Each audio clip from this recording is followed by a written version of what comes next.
కళ్యాణం వైభోగం ఆనంద కృష్ణుని కళ్యాణం.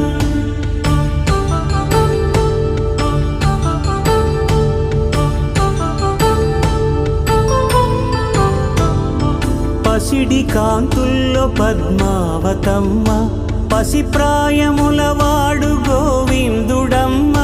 విరివలపు ప్రణయాల చెలి మనసు గెలిచాకే కళ్యాణ కళలులికినాడమ్మ.